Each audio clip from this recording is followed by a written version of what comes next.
work for the Nature Conservancy in Mexico. I reside in Tucson, Arizona, and I've been working for the Conservancy in Mexico for about 15 years now. Started out working in the border region, and then that expanded over time. And I currently lead our sustainable grazing program across the country, and we're focusing in Chiapas, the Yucatan Peninsula, both in the south, and then in the grasslands, the northern grasslands. And I lead that program as well.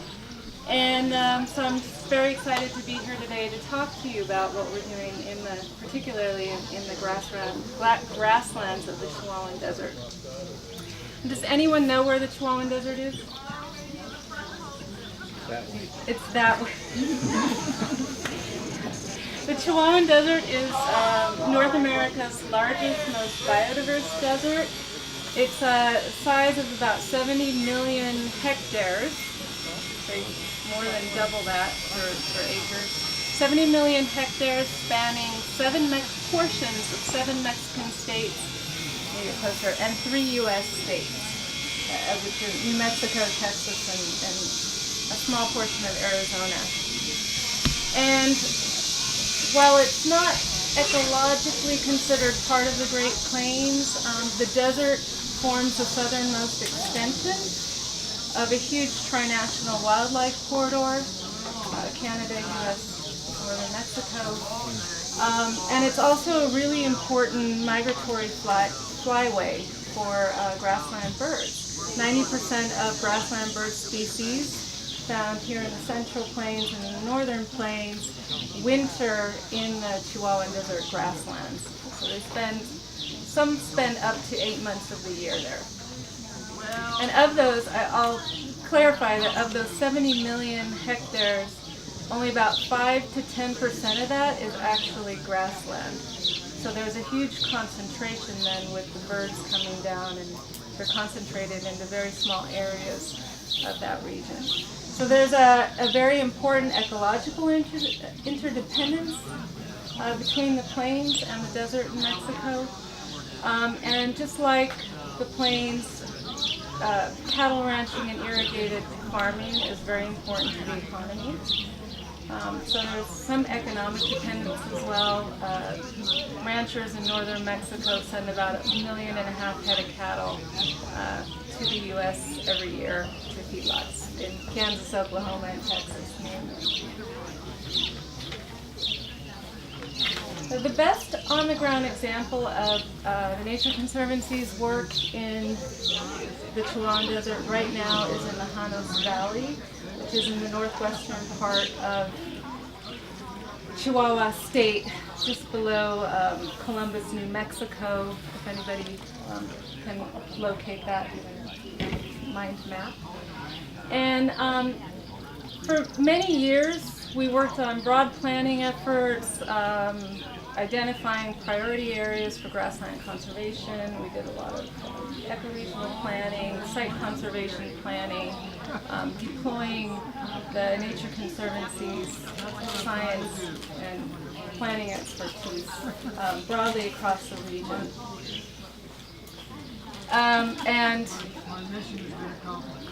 But we're in a slightly different situation with Janos, where we've actually we bought some property and set up a preserve.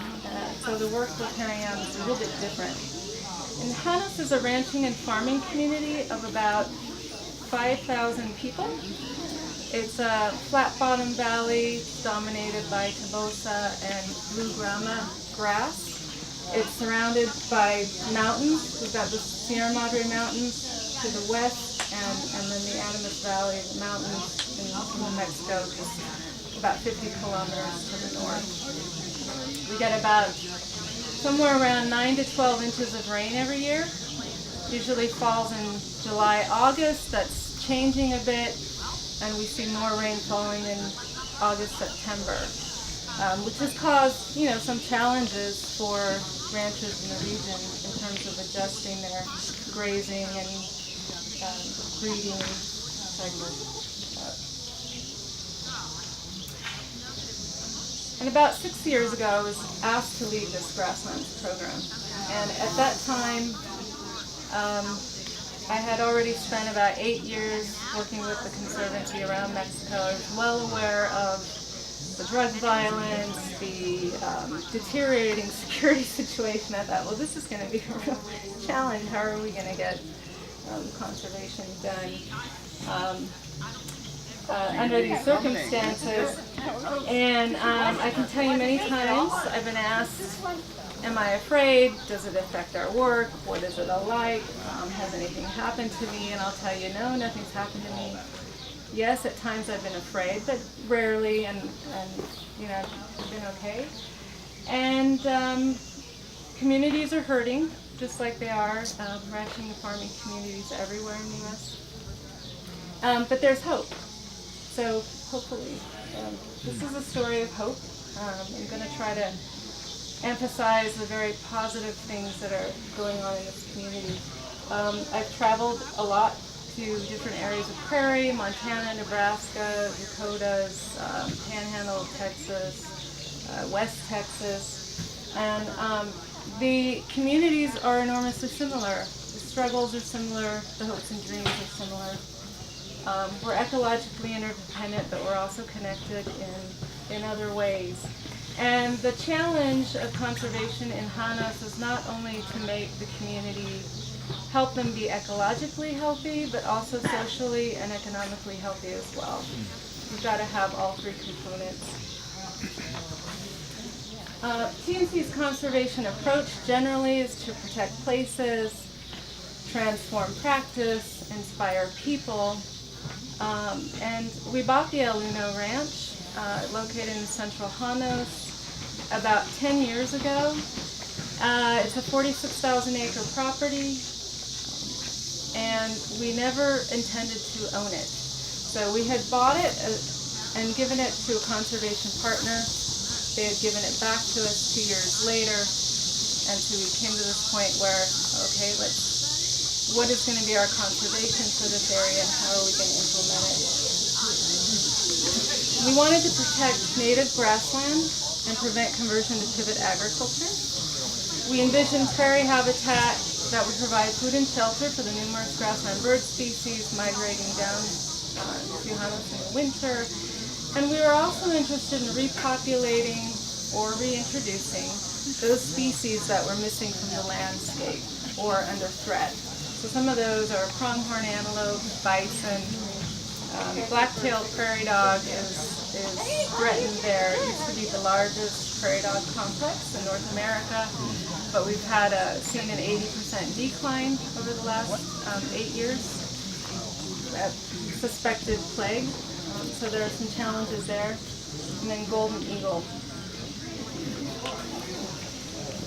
The El Uno Reserve sits smack in the middle of a 1.3 million acre biosphere reserve, which is similar to a national park in the U.S., except that there are people and communities living within this park. We've got Mennonites and Aikidos, which is communally owned land, and private ranchers. And so we couldn't simply ignore the people. We can't. We've got to figure out how are we going to engage the community and work with them on conservation efforts. So we got the protection part down easy. I mean, we bought the ranch, set it aside for conservation. Our biggest challenge then became, how do we implement our conservation vision? How do we get to the business of transforming practice and inspiring people if we're doing our job right? And so and we all know it's not easy to change people's paradigms. Not ranchers and farmers, I mean, not any of us can change easily how we're doing things. And so our strategy consists of species reintroduction, as I already mentioned, sustainable cattle ranching, and environmental education and outreach. So in thinking about species reintroduction, what many people don't know is that bison once ranged in northern Mexico, in the states of Durango, Coahuila, Chihuahua, and Sonora. And there is a small herd of about 150 that is free-ranging, that roams between the Janos area, not right in the community, but to the west of it, into southern New Mexico. And there are monitoring efforts going on, but people rarely see that herd. We're not sure quite what happened because of the fencing that's gone on along the border. So aside from that herd, there aren't any bison left. The last bison seen by community elders was in the 1970s. And so one of the ways that we're hoping to restore the ecological balance of the Janos Desert grassland is by reintroducing bison to the landscape. And while the ecological role of bison is very important to us at the Conservancy, what we really discovered is this was our in to engaging the community. I mean, it became a really, really important tool for us. When we first bought the ranch, people thought we were crazy, they thought we were strange, they thought maybe we were drug traffickers. We had taken all the cattle off. And so, I mean, their thought was, well, what kind of people buy a ranch and they don't do any ranching? So what is going on there?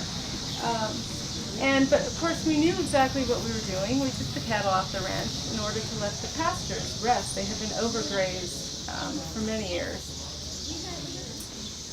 And at one point we changed the sign on the gate. We included the word ecology in the name of the ranch, and kind of implying that some kind of conservation was going on, but we still weren't taking that seriously at that time.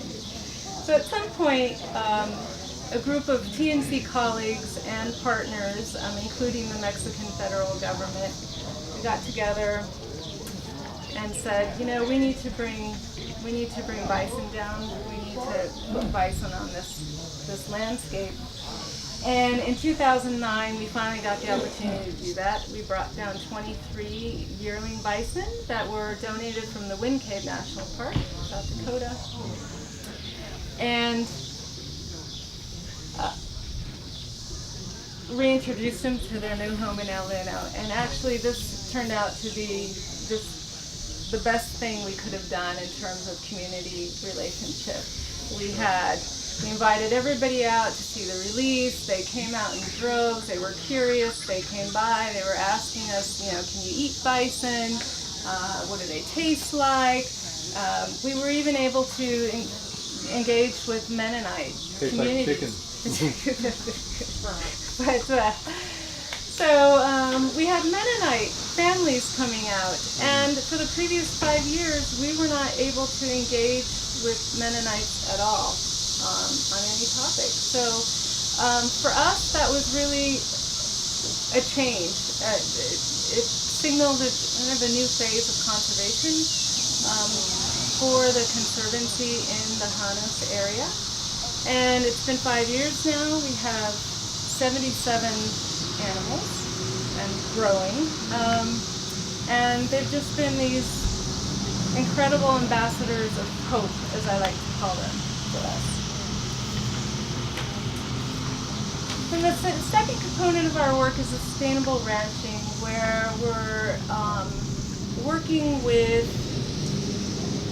private ranchers, Aikidos, on testing out new practices or kind of more sustainable practices in terms of grazing management and restoration efforts.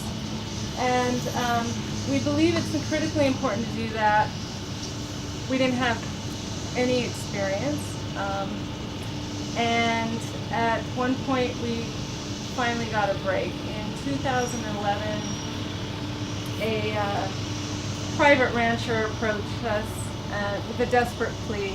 The border's been closed because of suspected tuberculosis in the Mexican herds.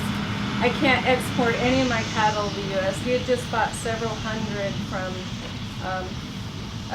some of the Aikidos. And can I graze cattle on your ranch? Because I don't know what to do with them. It was a drought, 2011. Hay was high priced. A lot of it was being actually sent to the U.S., to Texas, and so it was really hard to come by. we needed grazing to happen. We didn't have any cattle, we had no experience, and so in evaluating the opportunity, we said yes, absolutely, and it was a win-win situation. Come, put your cattle on our ranch. And so it's been 4 years now. We've been working with him, and we spent the first 2 years just building trust. We had to sit down, listen to a lot, because he knew, and he still knows, a lot more about ranching than we do. But the second 2 years, things began to change. We were quietly introducing some new ideas. And so we've seen a shift in his thinking and what he's willing to do in terms of our collaboration and what kinds of practices he's using. What were those new ideas about more intensive management? More intensive management, rotating cattle more frequently, maybe in smaller herds.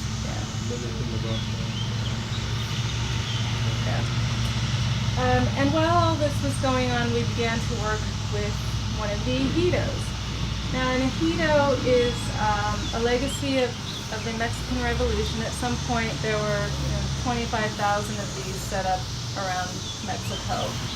What happened is in the 1920s and 30s, following the revolution, the Mexican government expropriated large land holdings and then redistributed that land to communities or groups of families that petitioned the government for land. They were landless, they were poor, and so the government had spent decades. It started in the 20s and 30s, and then ended, I think, in the 90s actually, early 90s, late 80s. But the challenge with the ejido land is, for a long time they didn't own it. So they acted like they were owners in terms of, this is our land, and it was their mindset. However, the land management was really poor. There were a lot of, and not all, but many of them. They were allowed to use it as long as they keep the land in production. So that perpetuated some really poor land stewardship practices. Cattle grazing, a lot of it is continuous grazing, and they don't move cattle, and they